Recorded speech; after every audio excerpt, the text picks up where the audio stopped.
Okay guys, welcome back to the channel. So if you remember, I purchased a BMW 630i with the N52 engine. Now, after obviously having this car now for nearly 2 weeks, I've managed to go over every single thing that I found that is wrong with this car. And I'm going to be showing you today everything I found that is wrong and everything we are going to have to do with this car. As many of you guys know, I only went over it briefly from what I could see the moment we actually got it, but obviously having it up on the lift, being able to check everything and see everything, I've now found other things that actually need doing. And I'm going to talk you through what was actually meant to happen and what actually did happen with this car, and I'll also explain to you how much I actually bought this for, because that's one of the things many of you guys actually asked me in the video, is if I could explain how much I actually purchased this car for and how much I'm going to actually be investing in it. Now, when I actually tell you how much I actually paid for this, it's probably going to shock you. But I will state right now, I wasn't actually meant to pay this price. I paid this price because one, it was one of my friend's cars and he no longer could afford to run it. And he knows as well, he's been watching this channel for a very, very long time, all the stuff this needs doing. And this one is no different, but it also needs a lot more stuff than any other N52 I've actually got in here, including stuff on the chassis. Now, I did pay very, very cheap for it, and I'll go over that in a bit in the video. But let's get onto this video, get the car up in the air, and I can show you everything this car actually needs doing. What? Goddamn, get it done, will ya? Woo. When I blow up now, everybody's so unusual with it. Shit. But said times in his rhymes, cause his memories. We running through New York, so you know. Okay guys, so what I'm gonna be showing you first is everything on the engine, and then we're gonna move underneath. Now, there is a few bits on the interior that actually need to be sorted as well. For instance, the rear seats have got a massive stain on them, which I ain't happy about. I know people would think I'm completely OCD because obviously this car's blacked out. It's not something you're actually gonna see because it's right at the bottom, but I'm very OCD about certain things like that on these cars, and I want to make them absolutely perfect. So I have already ordered a new interior for this car to change the interior because it is very dirty. The stains will not come off no matter what I've tried with baking soda, soapy water. You know me, I've tried nearly everything. And yes, there is other ways like re-dyeing the seats to clear the stain, but I'm not gonna do that because it just doesn't make sense. And if you put someone in there with jeans or any kind of light colored clothing, the dye will rub off on their clothes. So therefore, I just don't think it's worth it. So I've ordered a new interior for this car. But we'll go over all the stuff I've now found on the engine that need to be done, because there's a lot more than what I actually thought. And we'll also move to the underneath of the car. And I'll tell you soon how much I actually paid for this car, because this will actually shock you, because this is probably one of the cheapest 6 Series ever on the internet or elsewhere. And only true as I said, is because we found a lot more wrong. And obviously I'd be weighing it over my head if I was to give him the money we first agreed on. And now my friend knows, nobody here's to con anyone. And many of you are gonna say, I did con him, I should have done that, but it wouldn't have been worth it for me, the amount of money I have to invest. So when I do tell you the price, me and him have agreed on that based on everything it actually needs doing. And that isn't no lie, because I have to do the videos on repairing this car. So let's go to the engine bay first. Okay guys, so here we are with the N52 engine. Now, many of you will probably be thinking, what is actually wrong with it? Because I only mentioned the valve cover leak and a few other niggly bits, but there's come to my attention that this car needs a lot more work. Now, let me just start off by saying, this car has only had 2 owners all its life. It was a woman and then my friend.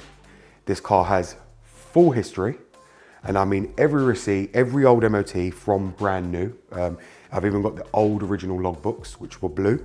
Many of you guys know about that in the UK. So I've got every single document from new for this car, including both sets of keys and everything you can think of, every wallet pack, the valet key, everything.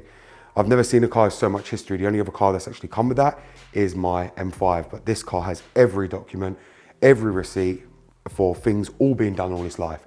And I've got a whole box load full of it, and it's been a very well looked after car, and that's why I aim to get this back fully restored to the way it's meant to be.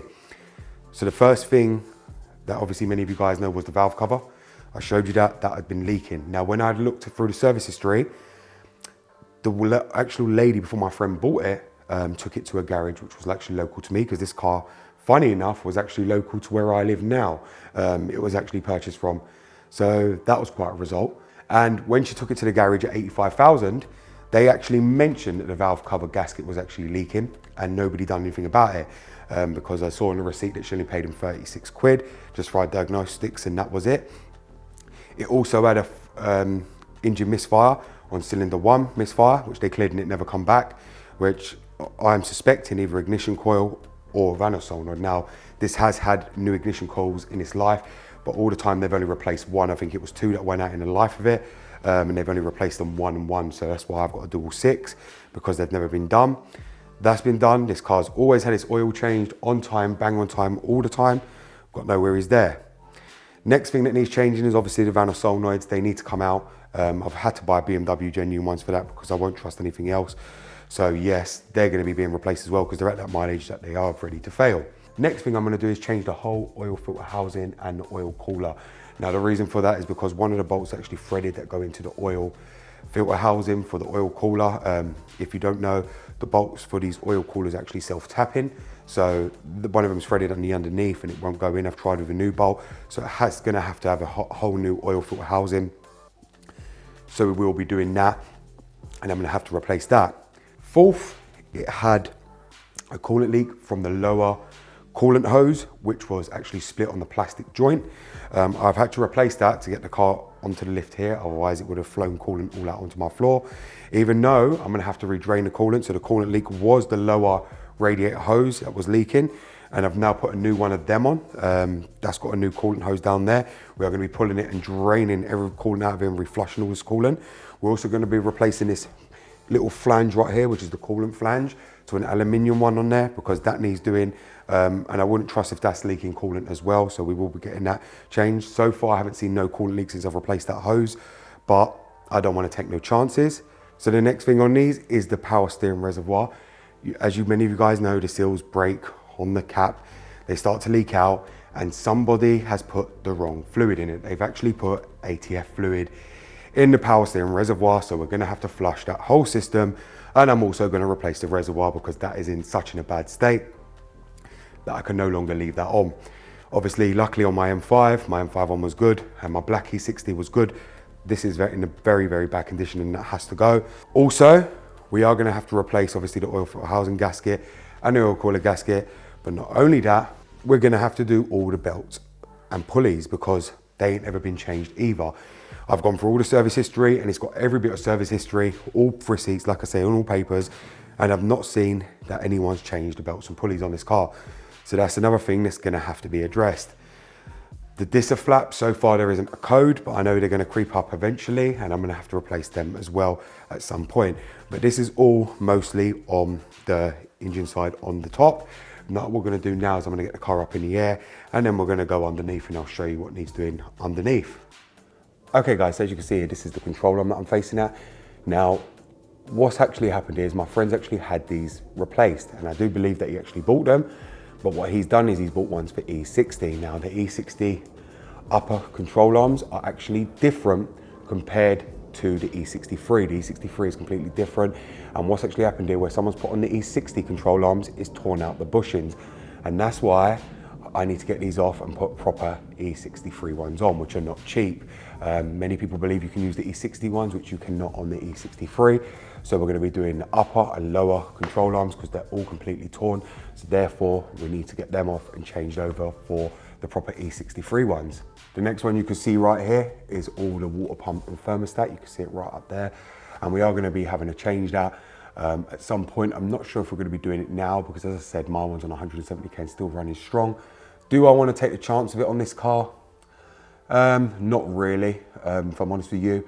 And while it's right there, I'm better off to actually change it. You can also probably see all the oil residue right there, which is on the sump. Now, that ain't actually the sump gasket leaking. What this has actually come from is actually the valve cover itself leaking down the whole block and leaking down here onto the sump. The sump is not actually leaking, and even on my floor, I haven't got even a drop of oil. So all this oil here is all from the valve cover, and I am going to be cleaning all that up before I pull it all back together to get rid of all the oil residue, so I'll be able to see where the oil's coming from if it does have another oil leak. But as many of you guys know, no matter what you do with gaskets on a BMW, they're always going to leak oil from somewhere. That's just how these straight sixes are, and it's something you've got to be prepared for if you do plan on getting one. But as you can see guys, there is a lot of work under here, and if I am to do that sump gasket, the whole subframe is gonna have to come down. There is obviously another way of actually doing this, which I'm wanting to do on a video instead of using a gasket as a way Porsche do their things. And I'm thinking to try and give it a go on the BMs and see if it works with the BMWs as well. Because Porsche have used it for decades and never had an issue. We'll actually see if it helps stop these cars leaking oil too much. But you can see there's all oil all around it, but it's not actually leaking, which I'll take you around the other side so you can actually see. So right up here, you can see right there, it's not leaking at all. You can see all the oil. There's no oil here at all on the top side. That's where you know the gasket is actually fine. It's all coming from down on this side around the back here. You can probably see all here underneath, which if you look just here, it's all oil, and that's coming from the valve cover where the engine is sat at a slant, and it's leaking down the block, which you can see at the back here on the block. It's gone all over everything. As I said, they were advised at 85k that it was leaking. Nobody done it. That's about the mileage they actually got rid of the car, was at 85k to my friend. And the reason probably the original owners got rid of it is probably because the garage would have quoted them silly money just to do the valve cover gasket on this car.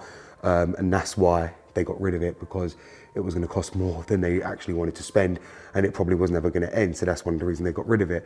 But these are all the things we really need to do. So now what I will do as well is take you over the rear. So you can also see here as well, that's the upper control arms on the rear. They're going to need replacing as well because they're completely shot. I can see the bushes completely deteriorated there between the bolt, and they're going to have to be replaced before MOT. You've also got the other one right up there. Don't know if you can see it because of that bracket, but you can see right there, it's completely shot as well. That's going to need to come out and be replaced. And this is what I mean, the list goes on and on and on this car. It's all stuff that should really, this car should not have passed MOT in any state the way it's in already, but it did. And to be honest, it's actually terrible. Now, obviously, the next thing many of you guys already knew about when you saw the reveal video was the headlight. This headlight is completely damaged. I've tried to polish it out, maybe try and refurbish the light because they're plastic. The lens just wouldn't come out at all. That needs to be addressed, because if you can see here, it's all wobbling where the bracket's not holding it. That needs to be sorted, because again, that's an MOT failure. And this is why I don't understand how this car was even passing MOT. It's also missing the washer from the front of the headlight. Again, that's an MOT failure, because if it can't wash the xenons, they can fail you for that, because any kind of xenon headlights need to have the washers as well to be able to wash them. And this one doesn't have the washer inside. I have got a new washer because my friend actually gave it to me because he purchased it. It just was never fitted, so I will be doing that as well. We've also got here a condensated eyebrow, which is for the side marker. That's all condensated, and so I'm having to order a new one of that and just replace everything. And this is what I mean, guys, the list is going on and on and on.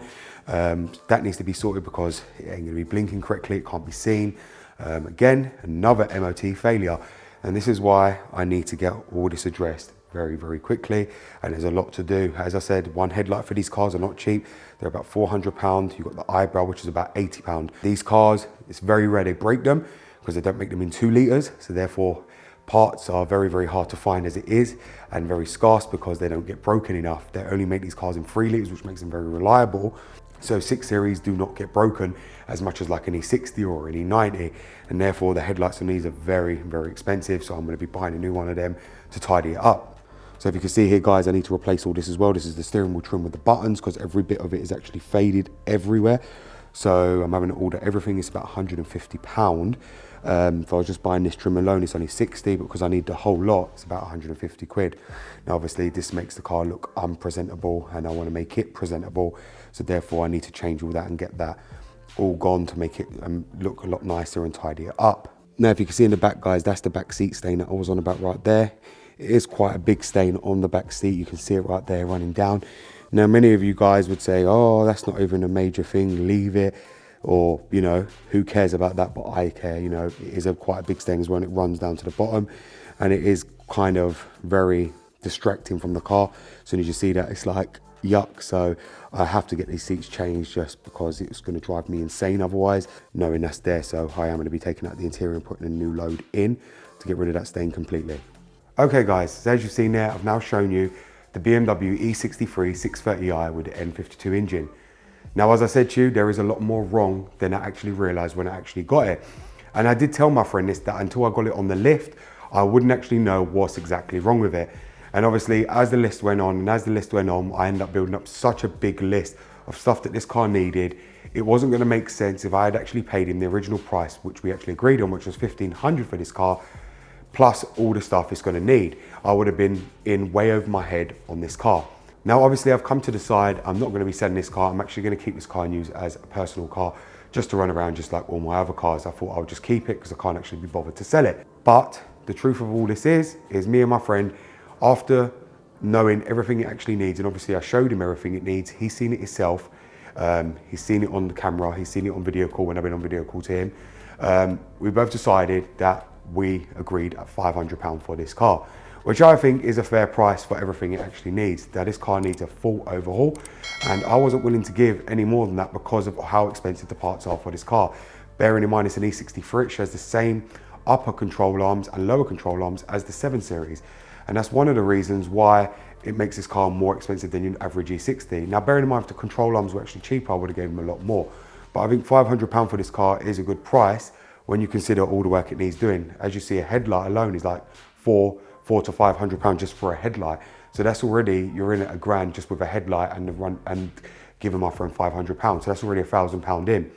And it can get into a lot more money than people actually realize with these cars, even if you buy them cheap. To make it perfect, to get it reliable, to get it my kind of perfect, which is literally like brand spanking new, it takes a lot of money and a lot of time. And therefore my time has to be covered in obviously the repairs, because if I got the car for more than it's worth, it wouldn't be worth me even repairing the car. So I have to factor it in, I have to enjoy wanting to repair this car. So therefore, obviously, buying it cheap was the best thing for me. So obviously, if I don't make the money back from the videos, at least I know I've got a good car that I can use for now until we get my other black E60 on the road. So I think £500, bearing in mind it's a manual as well. It's not something everyone's gonna want. It's gonna stand out, yes, in the crowd, but it's not something everybody wants. Most people want automatics, and this is a manual, so therefore, as I said to him, I didn't think it would sell very well when you put it on the market, and it was gonna be a very, very hard sell, especially with everything it needs. People are gonna want all that done, and people ain't gonna pay over the price one with none of it done. If he hadn't listed it as well, I would have said probably around, with all the work needs doing, probably around £2,000. But you're seeing a lot of these E63s now come up here, even on eBay for around, I don't know, £1,200 to £1,300, even at the minute in the auction. If you was to go and look on eBay, especially in the UK, you're seeing them all going very, very cheap. They're all on high mileage, around 150 to 180K. This one's on 130K, so it's just nearly there, about average. So you could expect this going for around the same price. Bearing in mind, when this one's done, I could possibly sell it at £3,500 at a push. That's at a push, bearing in mind it's a manual, so it would be very, very hard to sell. So that's why I come to the decision that I ain't even gonna sell it. I'm just gonna keep it and drive it for myself, because there's no point trying to sell it, because you'll be waiting forever like you do with any BM these days. So that's what it's come to, guys, with the BMW E63. As you heard, I did only pay very, very cheap for it. And as I said, we've got a lot of money to actually invest in it. I do want to get this car absolutely perfect, and we will do that in the videos coming up. Let me know your thoughts on the price I actually paid. Was it good? Was it worth it? Would you guys have bought it for 500 being a manual? Would you not have? Just let me know your thoughts on what I've paid for this car. I will be seeing you in the next video regarding this E63, as we're going to get onto a lot of work regarding this. We are going to be stripping this car fully down. Thank you very much for watching, guys. It is BMW Dr. Dean here, and goodbye.